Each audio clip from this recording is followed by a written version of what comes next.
1967 XR GT, yeah, that's a fantastic car because it was very much a turning point in Australia's motorsport history.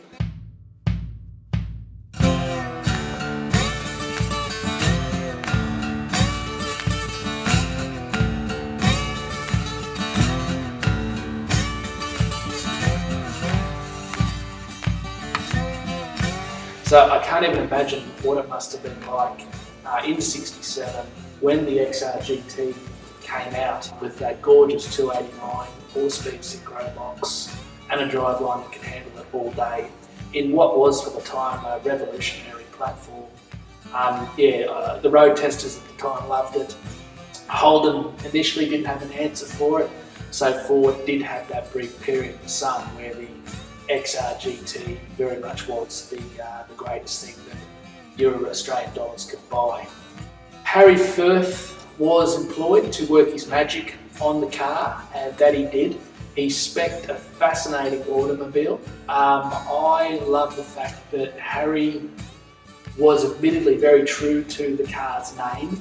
It was a GT, being a Grand Tourer, which was homage to the series that played out in Europe, an FIA homologated race series. And the Grand Tourers were known for getting from A to B in great comfort and style. You'll get out of the car feeling refreshed, a little bit invigorated maybe. Engine, the gearing, the driveline, the brakes, the tyre width, the whole lot all kind of makes sense. They're all in simpatico with each other, and it just makes for a thoroughly enjoyable driving experience. And I always tip my cap to Harry Firth for that. In the Ford parts bin at the time was the K-code engine with the solid lifters and the bigger cam and the slightly better heads and so on. Now that would have been a much better performance engine for the car, and there's a high likelihood that the cars that raced at Bathurst ended up with the K-code engine. Not that I can confirm or deny that, but for the road car, as we see here, they got the down-spec version, which is much tamer, much nicer, much easier to maintain, and is a little bit more in keeping with the Grand Tourer theme. This particular chassis is an amazing example, given that it is all original, unrestored, from the factory in 1967. And it is a real survivor in every sense of the word. I've only seen 3 other XR GTs that look and have survived anything like this car. Every GT fanatic that comes around to have a look at our collection always comment on what a beautiful, sweet example it is. It's always used as a reference point for when people want to colour match the XR GT colour. It's a bit of a funny story about that. When you line them all up, there's 20 cars in a row, there's 20 different shades of XR GT gold. But this particular car is when the guys that really want to get their cars done right, they come and get a colour sample off this one. So that probably speaks volumes about the originality of the car. We are the 4th owner of this particular car, the 4th proud owners of this car. The first owner only owned it very, very briefly. For whatever reason, we're not too sure. Maybe his wife felt like it, maybe it felt like a spaceship, it was a little bit too much for him. But the second owner, who picked it up in 1968, he owned it for a very, very long time. He would have owned it up until around 1995, perhaps 1996.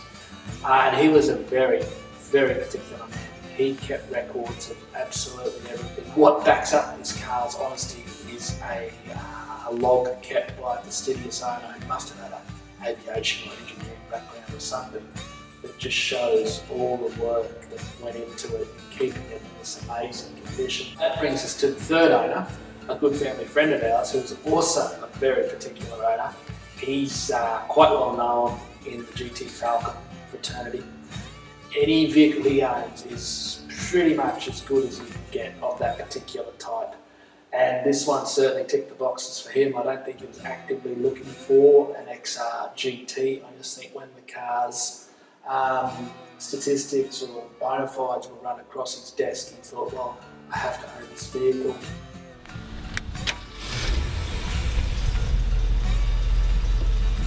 While he owned it, it became apparent to us what an amazing condition it was, and we were very much frothing on GT phenomenon at the time, and we wanted an XR GT. We just wanted one that we considered to be the best in Australia, and he happened to own it. So a deal was struck, and all parties were very, very happy. And we've owned her now for coming on to 20 years, so about 19 odd years. So that's not a bad stretch of time.